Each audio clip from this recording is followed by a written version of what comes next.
Hoje no Cartório Contemporâneo, conversamos com o Dr. Isaías Diniz sobre contratos. Veja as palestras do 14º Fórum de Integração Jurídica.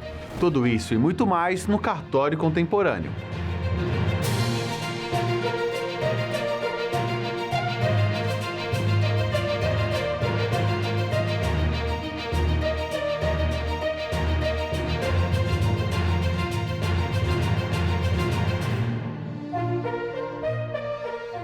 No dia 9 de agosto, em Brasília, ocorreu o 14º Fórum de Integração Jurídica, promovido pela Enor CNR e a Noreg Brasil. A primeira palestra tratou sobre a relevância da regularização fundiária rural para o crescimento econômico do país, com o Dr. Bruno Cono, Dr. José de Arimateia, doutora Moema Locatelli Beluso, Dr. Sérgio Ávila e a doutora Carolina Ranzolin. Mas continuando o nosso painel aqui, para a gente trazer ainda mais informação, Dr. José Arimateia está convidado, então, para iniciar a sua fala. Obrigada, Dr. José Arimateia. Bom dia a todos. Ao grande arquiteto do universo, agradeço o dom da vida e agradecimento faço ao Bacelar, a Fernanda, pelo convite que recebi. Bacelar, cidadão mato-grossense, a partir do dia 20 deste mês.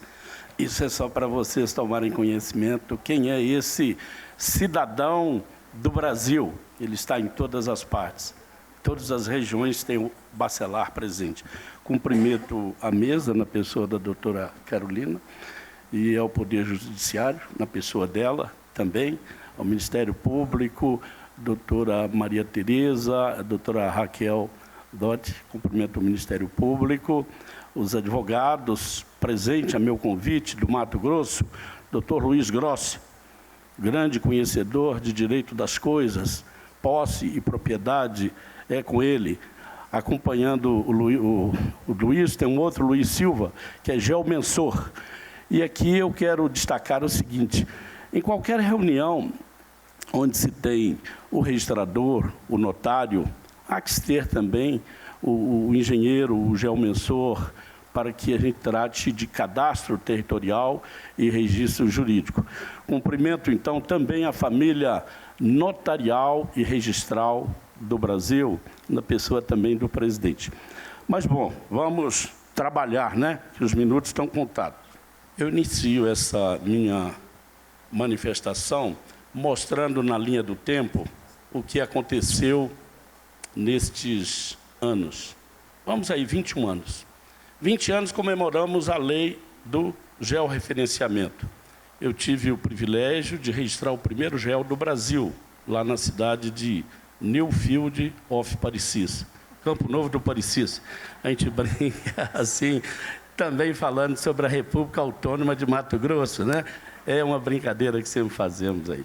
E, na sequência, tivemos o privilégio de integrar o grupo que elaborou a medida provisória que resultou na Lei 13.465, nessa linha do tempo. E foi fruto de uma decisão do TCU de que os títulos do INCRA não poderiam ser expedidos por várias razões.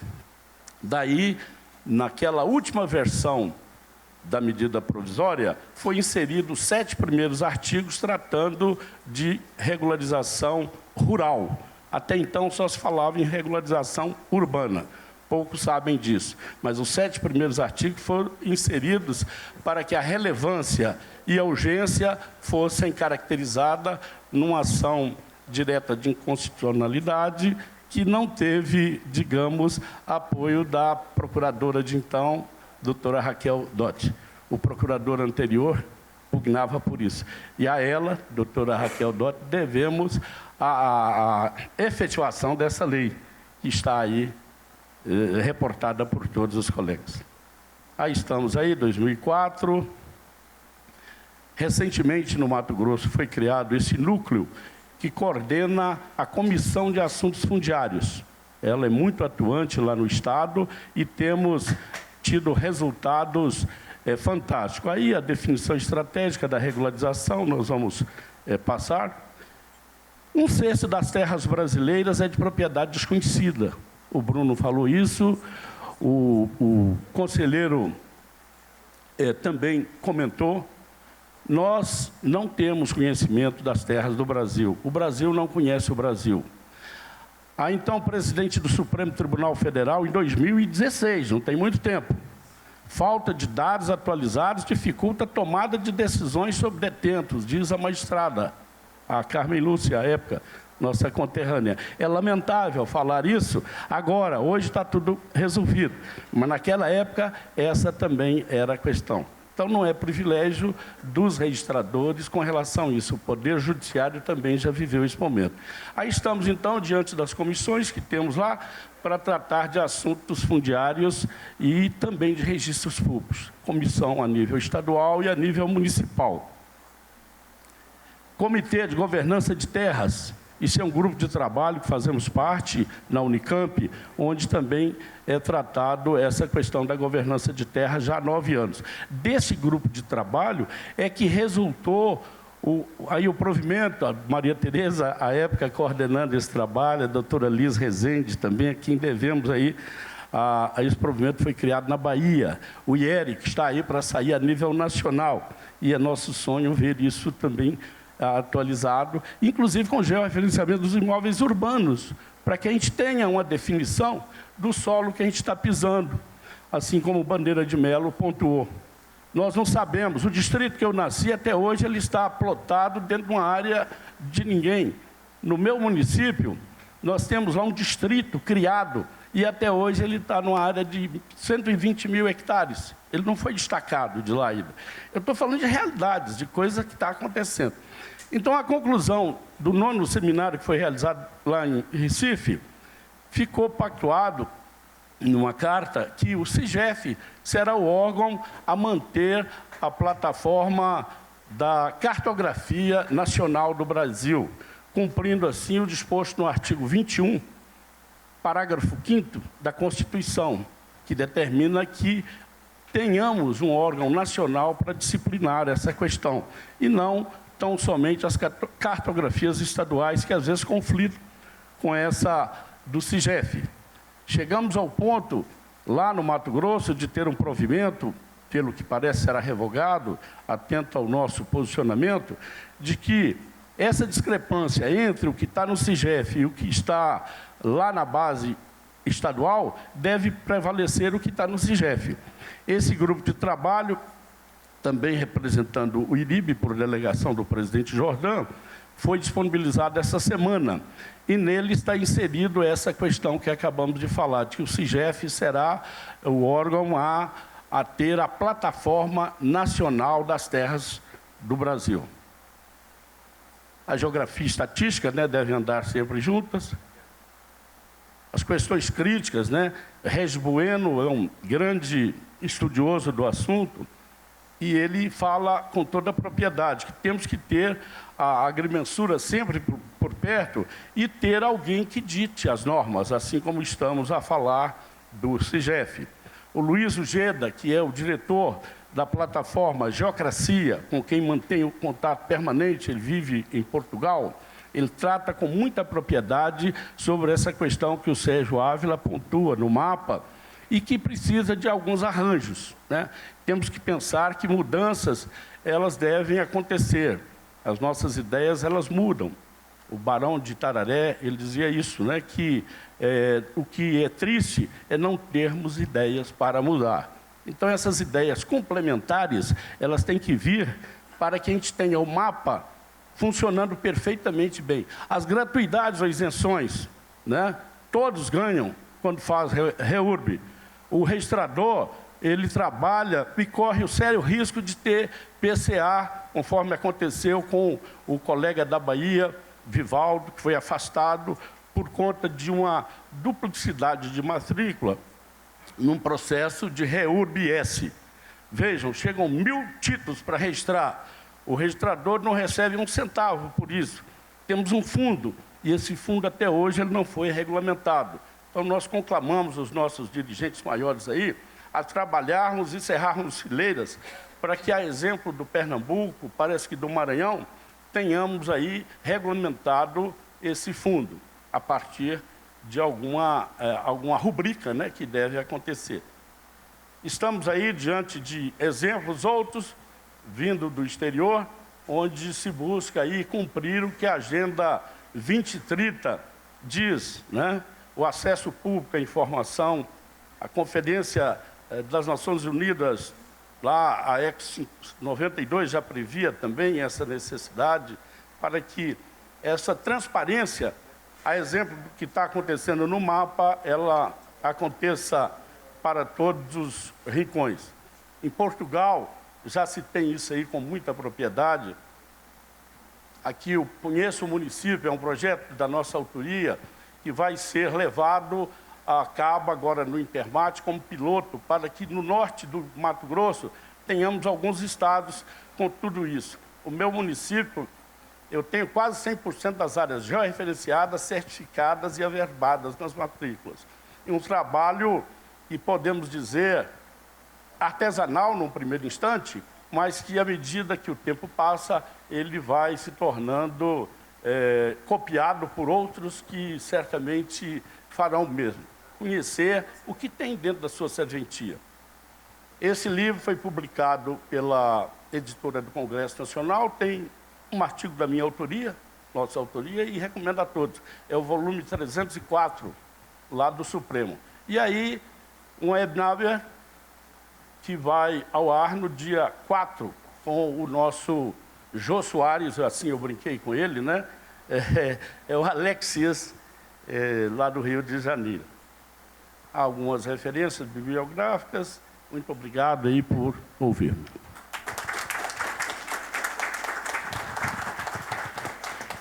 Obrigada, doutora Arimateia. O senhor, com toda a sua experiência, é uma grande voz do registro de imóveis e da regularização fundiária.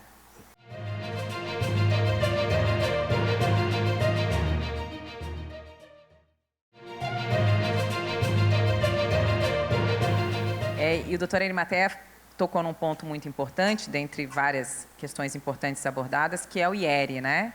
Que é o Inventário Estatístico do Registro de Imóveis. Começou com a conselheira Maria Tereza, aqui presente, com a ajuda do pessoal da Bahia, juízes registradores, dentre eles a doutora Alice Rezende, que estamos trabalhando fortemente para implementar para todo o país. Já passou por consulta pública, está nas finalizações e vai ser um marco. Eu acho que teremos o registro de imóveis antes e depois do IERE para todo o país e vamos ter aí sim, doutora Arimateia, noção, né, de onde estamos pisando, o que o Brasil tem em termos de terras. Vai ser muito importante, um grande trabalho feito a muitas mãos, liderado pela Corregedoria Nacional de Justiça.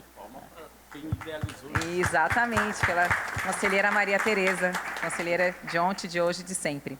Então, dando continuidade ao nosso painel, o doutor Sérgio Ávila vai falar um pouco também da sua experiência dentro da regularização fundiária. Gostaria de agradecer a enorme pessoa do presidente Bacelar pelo convite, saudar as autoridades presentes, especialmente fazer um agradecimento como diretor de geoprocessamento do ONR, ao presidente Juan, que tem dado um grande apoio ao mapa do Registro de Imóveis do Brasil. Eu vou tentar ser o mais breve possível e dedicar um pouquinho do tempo a apresentar um vídeo, porque uma imagem, dizem, vale mais que 1000 palavras. Se a mesa puder colocar o nosso vídeo, por favor. Imagine ter acesso a todas as informações do Registro de Imóveis Nacional à distância de um clique. O mapa do Registro de Imóveis do Brasil traz essa inovação. O Sistema de Informações Geográficas, SIG, é capaz de coletar, armazenar, gerenciar e analisar dados parcialmente referenciados, atribuindo informações alfanuméricas a objetos e organizando-os em camadas. Os registros de imóveis em todo o território nacional foram georreferenciados e sobrepostos em um mapa que inclui 77 camadas registrais e cadastrais, abrangendo várias informações. São exibidas no mapa as propriedades privadas urbanas e rurais, os parcelamentos do solo urbano, as reservas indígenas, unidades de conservação, comunidades quilombolas, assentamentos de reforma agrária, áreas com embargo ambiental, imóveis federais, sítios arqueológicos, entre outros. O mapa do Registro de Imóveis permite localizar matrículas e cartórios, realizar buscas por endereço ou números de cadastros e fornecer estatísticas detalhadas sobre o Estatuto Jurídico Territorial do Brasil e de suas unidades federativas. Além disso, foi desenvolvida uma metodologia para delimitar automaticamente as áreas de competência registral dos cartórios em todo o país. Basta acessar www.registrodimóveis.org.br/mapa. Dentro do site, busque a localização desejada. Você pode buscar as seguintes informações no mapa: endereço, cidade, número do projeto de loteamento ou setor quadra-lote, SQL, e denominação do imóvel rural, código do imóvel no INCRA, número do cadastro ambiental rural, latitude e longitude. No mapa, temos alguns ícones que, ao serem abertos, trazem informações pertinentes a algumas camadas. Registros. As bolas numéricas indicam o número de registros existentes em um ponto e contém informações detalhadas dos negócios jurídicos registrados. Unidades do Registro de Imóveis. Dados das serventias, nome, endereço, site, CNS. Sítios arqueológicos, traz os dados do IPAM. SPU, traz informações de imóveis públicos da União. Terras indígenas, demonstra todas as reservas indígenas registradas na FUNAI. Unidades de conservação, todas as unidades de proteção ambiental georreferenciadas. Atualmente, o mapa do RIB possui mais de 82 camadas com aproximadamente 60 milhões de pontos e polígonos. Existem algumas camadas que, por padrão, ficam ativas, mas na barra Selecionar camadas é possível desativar todas e ativar somente as de interesse. Pop-up informativo. Ao selecionar um polígono, um quadro exibe as informações relativas a cada uma das camadas disponíveis. Caso haja informações sobrepostas no ponto do mapa selecionado, as setas azuis indicam a possibilidade de navegar entre os diversos itens existentes.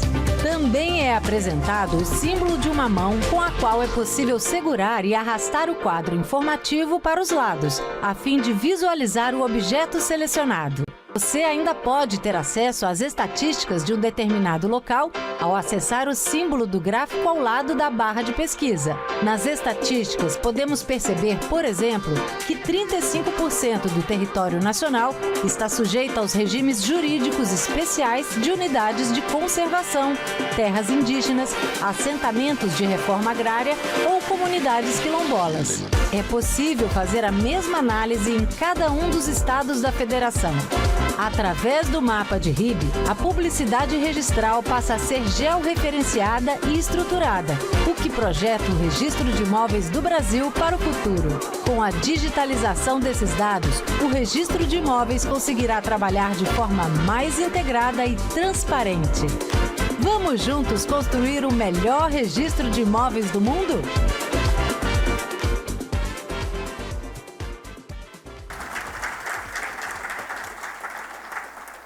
Convido os senhores a explorar essa iniciativa. Basta digitar no Google Mapa do Registro de Imóveis. É bastante interativo e acredito que vão se interessar. Essa iniciativa recebeu o prêmio Solo Seguro no ano passado, entre outras iniciativas, foi uma das 5 premiadas. Hoje nós temos a localização em nosso bolso. Cada um de nós tem um GPS conosco o tempo todo. E a inovação está cada vez mais na junção de conhecimentos interdisciplinares. Hoje se fala num verdadeiro geodireito. Aliás, não de hoje, né? A própria fronteira do Brasil foi definida pelo Barão de Rio Branco usando mapas e usando uma tese jurídica fundamentada na localização. Temos aqui grandes especialistas nessa disciplina, que o Dr. Richard, doutora Arimateia, doutora Moema, Dr. Bruno Cono, e é uma honra para nós estar presente. Faço uma reflexão sobre a publicidade. A publicidade é o primeiro das missões dos registradores e notários na Lei 8935. É a primeira delas, é a mais importante. E a publicidade dos registros públicos será, em breve, permeável e georreferenciada, necessariamente. O que significa isso? Até hoje, nós conferimos a publicidade através de uma certidão do que está no livro. Mas a publicidade mudou muito com a revolução da tecnologia das informações, de forma que é necessário saber, através de um clique no mapa, da condição jurídica desse imóvel, desse B-hotel. E também é necessário ter a permeabilidade e a transparência para diversas requisições. Se nós quisermos saber lá, na circunscrição do Dr. Arimateia, quais foram as fazendas que foram vendidas em 2023 por mais de 50 milhões de reais, quais são as fazendas que têm o CAR validado, todas essas requisições serão atendidas por uma publicidade mais permeável. Eu acho que a publicidade é a grande mudança, a grande revolução que acontecerá em breve nos registros públicos. Isso ajudará muito, no caso do registro de imóveis e no caso da nação brasileira, a desenvolver o crédito imobiliário, que se chama home equity. No Brasil, ele é ínfimo, comparado a economias como no México. Nosso crédito imobiliário é basicamente para aquisição de imóveis. Nós não usamos os imóveis como força para alavancar a nossa economia, para as empresas, para os cidadãos alavancarem seus projetos. E a organização de informações sobre o preço do imóvel, sobre sua disponibilidade jurídica, possibilitará que o sistema financeiro desenvolva com mais facilidade operacional o crédito imobiliário. Eu vejo que o tempo é curto, porque o vídeo tomou... Então, eu estou correndo um pouco, peço desculpas. O provimento que foi mencionado do IERE será uma revolução do registro de imóveis. Foi construído com base em diversas mãos que estão aqui presentes. Nós teremos um QR Code nas matrículas. Esse provimento traz um SIG do registro de imóveis, um sistema de informação geográficas, que organiza a informação, e isso é extremamente relevante para a regularização fundiária, que é um trabalho que se faz a muitas mãos, sem o qual é impossível progredir com a informação desorganizada. E o SIG, por definição, é um sistema que sobrepõe diversas camadas com as suas geometrias e dados associados a cada uma dessas geometrias. Inclusive, o conselheiro Bandeira de Mello, já anotei, nós queremos fazer essa parceria para adicionar ao mapa, que hoje tem mais de 90 camadas, também uma camada das escolas públicas, para que a gente possa contribuir nessa tarefa junto ao Ministério da Educação. O mapa do registro de imóveis tem desempenhado também uma atribuição importante na integração do cadastro e registro. É necessário cruzar informações e, tradicionalmente, esse cruzamento de informações se faz através de campos-chave. Mas uma outra forma de cruzar informações é através da própria geometria. Por exemplo, na minha circunscrição, eu posso perceber, num pedido de uso capião, que existe sobre aquele imóvel uma área de proteção ambiental municipal. E não existe nenhum campo que ligava essas informações. É apenas a geolocalização que permite esse salto. Então, eu já encerro minha apresentação, o tempo está esgotado, desejando boa sorte ao provimento do IERE, que nos brindará em breve com um panorama totalmente novo para o registro de imóveis. Muito obrigado.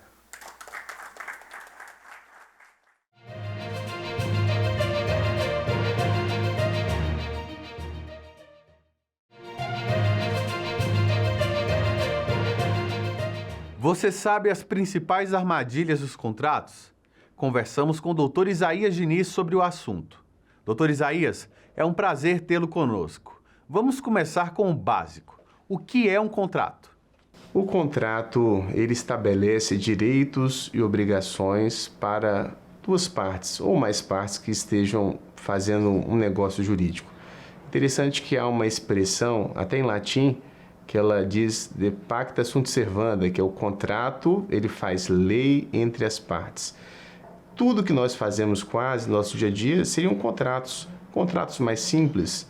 Eu comprar algo numa padaria, no supermercado, onde eu compro algo e estou recebendo, isso é um contrato, são contratos verbais, e também existem contratos escritos, vamos dizer que registram situações mais complexas, onde no contrato, de uma forma clara, o que vai ser comprado, o que vai ser vendido, qual é o serviço que vai ser entregue, qual será o preço, qual será a contrapartida. Então, o contrato, quanto mais claro ele for, quanto mais detalhado ele for, é melhor para ambas as partes. E aconselhamos já no início dessa entrevista que o contrato, quando prevê algo mais complexo ou algo financeiramente mais relevante, que assinaturas não só das partes, mas das testemunhas que sejam reconhecidas em cartório à firma, para que futuramente numa cobrança ou num descumprimento contratual seja mais fácil para não só notificar a outra parte, mas também para acionar o judiciário. Qual a importância do histórico legal no surgimento dos contratos? Como nós dissemos, o contrato ele sempre existiu, não da forma que nós conhecemos hoje. No início da sociedade haviam trocas, era o escambo, trocas comerciais, onde não haviam a moeda e já eram contratos. Mas quando nós falamos do direito romano, ele teve um marco muito importante no direito civil que nós conhecemos hoje, tanto na classificação dos contratos, nas espécies de contratos e também os princípios que devem reger os contratos, a boa-fé, a lealdade e tantos outros princípios que são oriundos do direito romano e tiveram uma grande influência no nosso direito, principalmente o direito no Brasil, o que nós conhecemos hoje de direito civil. Por que é importante que o contrato seja escrito? É importante que o contrato seja escrito para que possamos ter clareza nos nossos direitos e obrigações. Se todos hoje cumprissem com a sua palavra, nós não precisaríamos de contratos. Mas o homem, em muitas ocasiões, às vezes pela falta de programação, pela falta de uma orientação, ou até mesmo se comprometeram a entregar algo que não consegue. Então, o contrato é uma grande segurança, não só para quem está comprando, não só para quem está vendendo, mas para ambas as partes. Então, o contrato é uma segurança e por isso mesmo que ele precisa ser escrito e até mesmo para que eu possa levar essa situação futuramente ao judiciário, é importante que seja muito claro os termos, os direitos e as obrigações de cada parte. Então, o contrato escrito é uma segurança para aqueles que participam de uma relação contratual. O que devemos observar ao analisar um contrato? Ao analisarmos um contrato, nós precisamos, às vezes fazemos isso com muita frequência, recebemos um contrato e nós já assinamos. É importante você analisar o contrato. Hoje em dia já nem sempre isso é comum pela evolução do direito, pela atuação do PROCON, pela atuação do Ministério Público, mas aqueles contratos com letras minúsculas que a gente quase não consegue enxergar, aqueles contratos que muitas vezes são contratos de adesão que já estão prontos, mas é importante observar se exatamente aquilo que você está comprando, se realmente está no contrato. Então, qual que é o valor, qual que é a multa se o produto ou o serviço não for entregue, qual é a multa se você desejar encerrar este contrato, se existe alguma cláusula de fidelidade, em caso de inadimplência, qual que é a multa que esse contrato prevê, se de fato ele está prevendo exatamente aquilo que você contratou. Então é importante que o contrato seja analisado do início ao fim. Se você não tiver essa condição, peça um prazo para você analisar. Se for algo mais relevante, como a compra de um carro, de um apartamento, de um imóvel, peça também a opinião de um advogado ou de alguém que tenha conhecimento em contratos, porque o contrato, principalmente, temos que entender que ele foi feito para dar segurança para ambas as partes. Então é importante que você faça essa análise inicial e não saia assinando por assinar, porque lá na frente você não poderá alegar o desconhecimento para se beneficiar. E nós atendemos muitas pessoas que às vezes vão passar férias em algum local e assinam algum contrato comprando cotas de hotel, cotas de resort, ou assinam algum produto que há uma fidelidade e depois isso gera uma cobrança e gera um prejuízo para aquele que assinou um contrato sem a devida análise prévia. Durante sua pós-graduação em contratos, o senhor aprendeu sobre a importância de um contrato justo. Pode nos explicar melhor? Eu tive a oportunidade de fazer uma pós-graduação em contratos aqui em Brasília no Instituto de Direito Público de Brasília, e algo que no meu estudo e até em sala de aula, isso já há quase 14 anos atrás, algo que eu nunca esqueci: faça um contrato pensando que tudo pode dar errado. Algumas pessoas fazem contratos, confeccionam contratos, só colocando o básico no contrato, mas não. Se o contrato ele fosse realmente cumprido, nem de contrato eu precisaria. Então, numa situação, se o produto não for entregue, qual que é a multa? Se o produto for entregue parcialmente, se ele for entregue fora do prazo, se você não tiver condições de pagar e já tiver recebido o produto ou serviço, quais são as multas, quais são as cláusulas de reajuste, qual que é o índice que será aplicado, se o produto for entregue de uma qualidade diferente, de uma forma diferente, se o imóvel for menor daquilo que você contratou, se for numa qualidade inferior. Então, tudo isso nós precisamos ter no contrato, não só cláusulas que justamente corroboram com aquilo que você está contratando, mas justamente situações que podem dar errado e como elas serão resolvidas. Lembrando, como dissemos aqui no início, que o contrato ele faz lei entre as partes. Então, o que for contratado, desde que não haja um excesso, um abuso, isso é o que vai ser observado até mesmo pelo judiciário. Então, tenha muito cuidado ao realizar um contrato, principalmente para que ali haja uma previsão completa, se em caso de algum erro, algum caso de falha no implemento, como que ele será resolvido. Quais são as multas comuns em contratos e como devemos lidar com elas? As multas comuns nos contratos, até uma sugestão, temos que ter cuidado para que as multas elas sejam proporcionais. Um exemplo, loquei um imóvel e vou permanecer no imóvel 3 anos. Ali há uma multa caso o proprietário ou caso o inquilino entregue este imóvel ou peça o imóvel antes do prazo.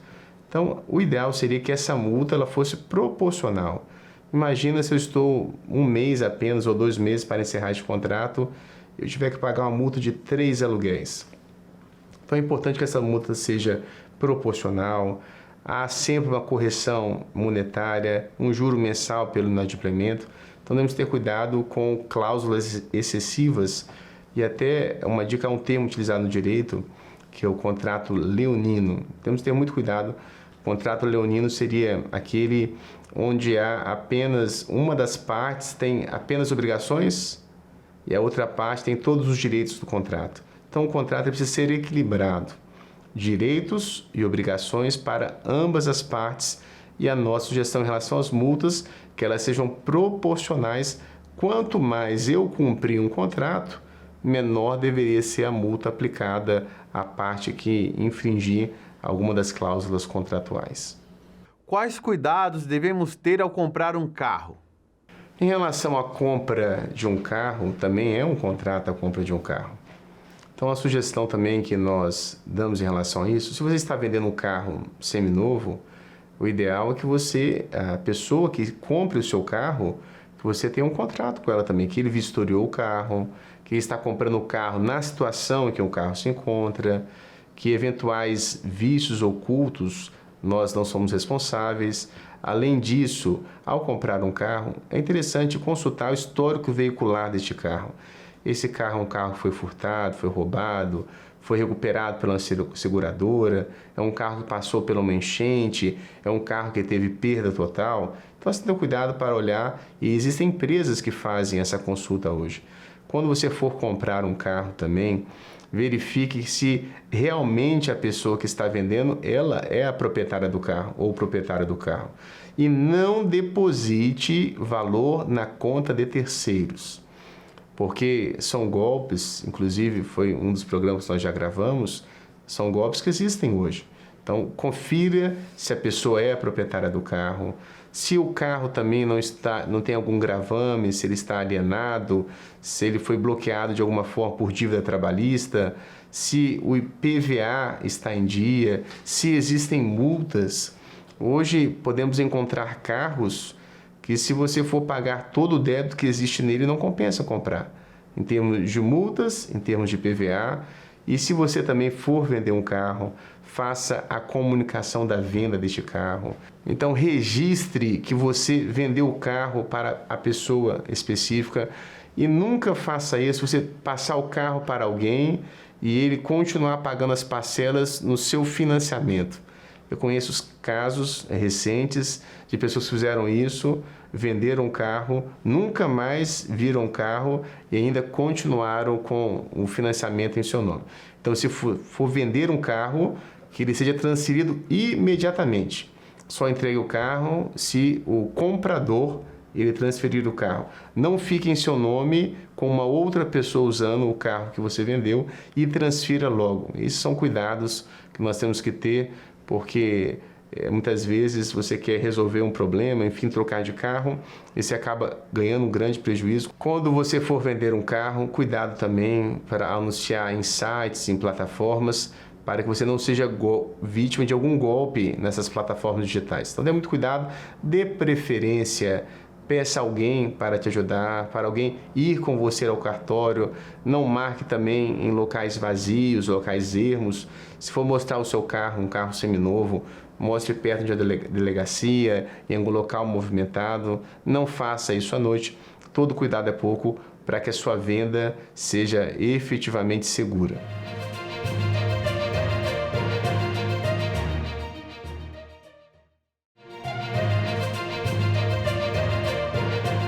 E para a compra de uma casa, o que devemos observar? E agora, para a compra de um imóvel, uma casa, um apartamento, que é um bem durável, um bem relativamente significante economicamente, tenha cuidado também, como nós dissemos em relação aos veículos, é importante você vá a um cartório, que você peça a matrícula atualizada deste imóvel, para saber se esse imóvel está livre e desembaraçado.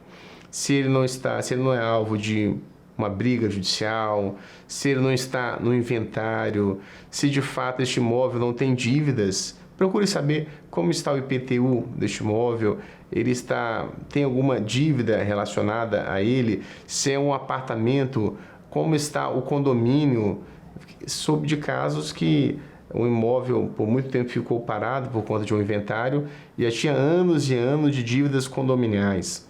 Então, você tem que ter muito cuidado ao comprar. Então, vá a um cartório de registro de imóveis, verifique dessa forma como está esse imóvel. E outra coisa, como dissemos no carro, se quem está te vendendo é um corretor, ele tem procuração, ele representa de fato o proprietário do imóvel. Se é um casal, se ambos estão de acordo, e tenha muito cuidado de não depositar um valor, um sinal simbólico, não há problema, mas tenha certeza, antes do depósito, se você está pagando para a pessoa correta.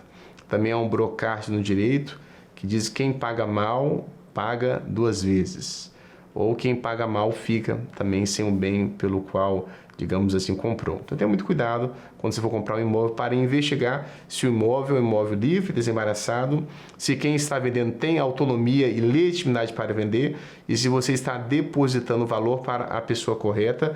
E se for um apartamento, também verifique junto ao condomínio se há alguma dívida condominial. Esses são pontos importantes para que você faça uma boa compra de um imóvel. E como nós estamos falando de contratos, é importante também que isso tudo esteja descrito no contrato, de quem é a responsabilidade pela transferência, pelas taxas cartorárias, pelo IPTU, por débitos condominiais, quando será feita a transferência da propriedade, qual que é o prazo para pagamento, quais são as multas. Então é importante que, como um bem imóvel, um bem muito relevante, que tudo isso esteja previamente escrito no contrato. Existe alguma dica geral para evitar problemas com contratos? Em relação a alguma dica a mais do que nós já falamos, a dica é procurar um profissional na área jurídica, na área imobiliária e nunca tenha pressa para assinar um contrato. Normalmente as técnicas de venda te levam a assinar naquela hora, senão você perde uma promoção, perde algo que uma imobiliária está fazendo, uma concessionária. Então, todo cuidado é pouco, analise, verifique se você tem condições de assumir aquele compromisso, verifique se o contrato, de fato, ele é equilibrado, trazendo direitos e obrigações para ambas as partes. Verifique se, de fato, aquilo que você conversou está de uma forma clara, registrada. Temos que ter muito cuidado com, podemos dizer assim, pegadinhas em contratos, coisas que você não pediu, coisas que você não contratou. E, inclusive, pelo Código de Defesa do Consumidor, é proibida a venda casada. Então, o banco te dá um empréstimo se você fizer um seguro.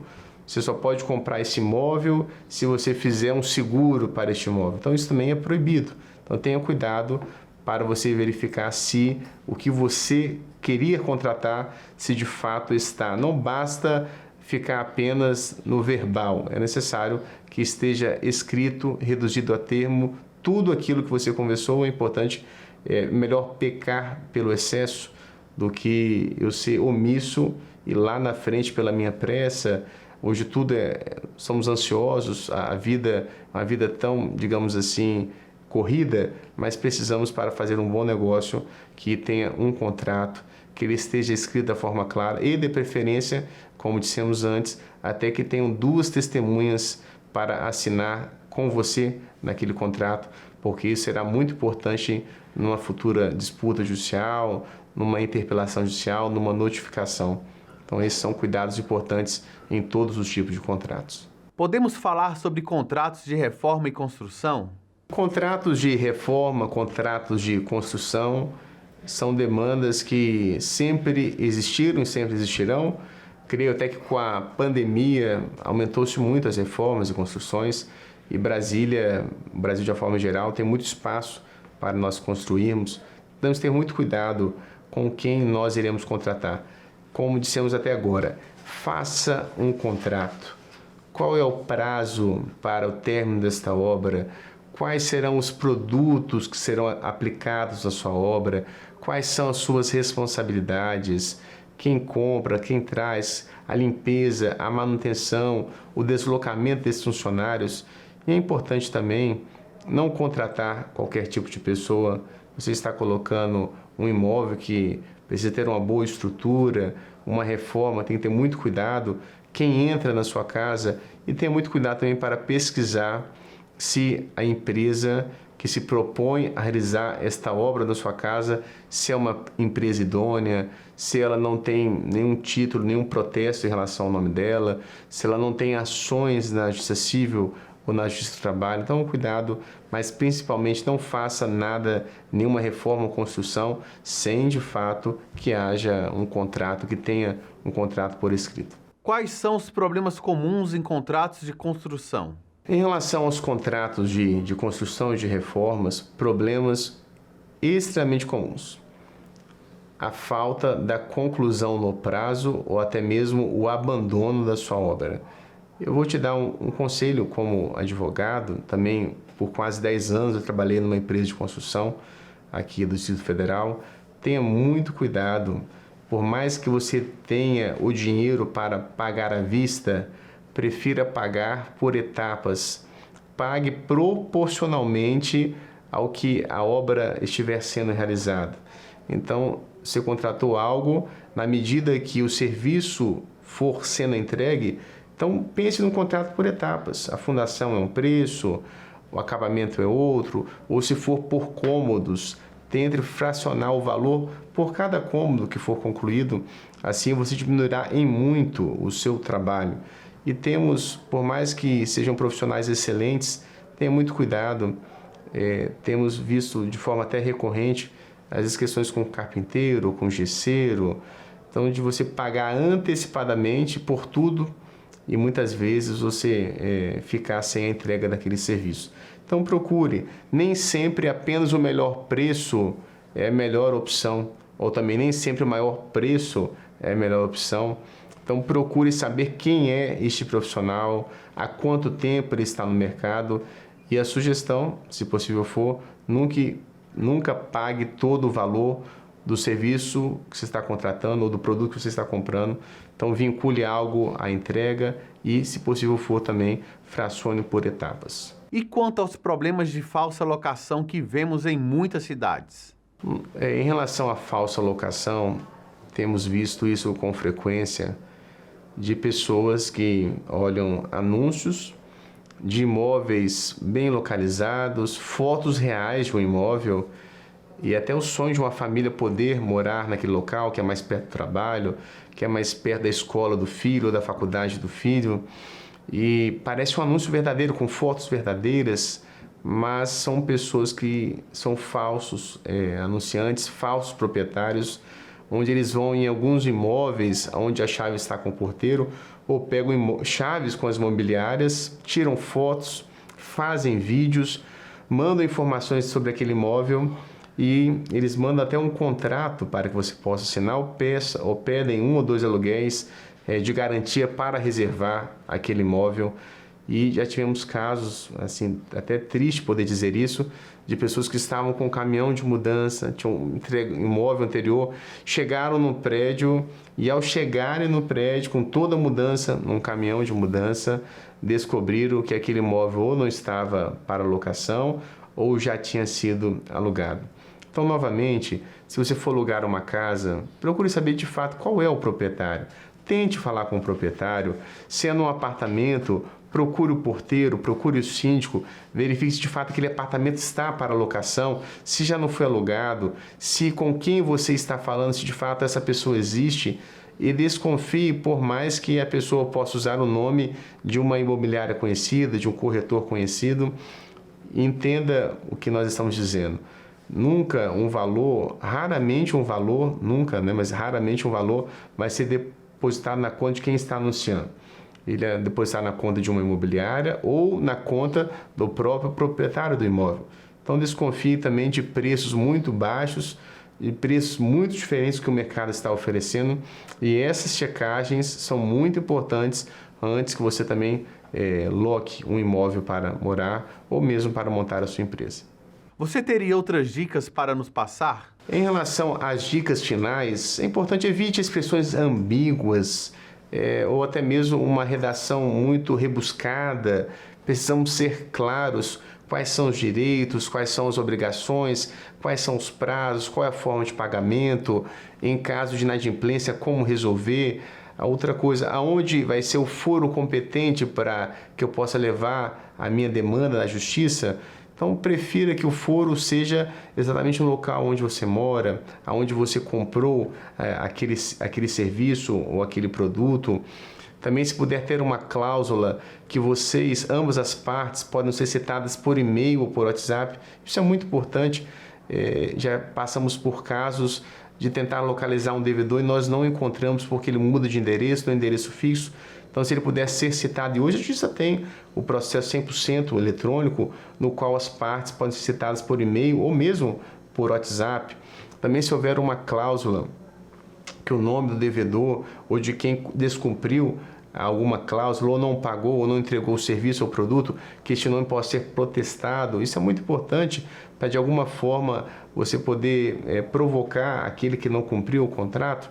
Então, como nós dissemos, um contrato é necessário que ele preveja problemas no futuro, que seja justo para ambas as partes, que seja claro, e por mais seja claro, seja objetivo, mas também que possa detalhar tudo aquilo que foi ajustado para você evitar problemas no futuro e, de preferência, também que possamos ter testemunhas sempre nos contratos. Isso é importante aos olhos da justiça. Excelente. Muito obrigado, doutor Isaías, por compartilhar seu conhecimento conosco. Tenho certeza de que essas orientações serão de grande ajuda para todos. Eu que agradeço a oportunidade por falar de um tema tão importante e um tema que envolve o nosso dia a dia e espero que tenha sido útil para todos aqueles que nos assistem. Obrigado. E esse foi o Cartório Contemporâneo. Eu sou Eduardo Meirelles e foi um prazer tê-los aqui comigo. Se você perdeu alguma parte ou gostaria de rever o programa, você pode nos encontrar no YouTube da Confederação dos Notários e Registradores. Te aguardo semana que vem na TV Justiça. Até lá!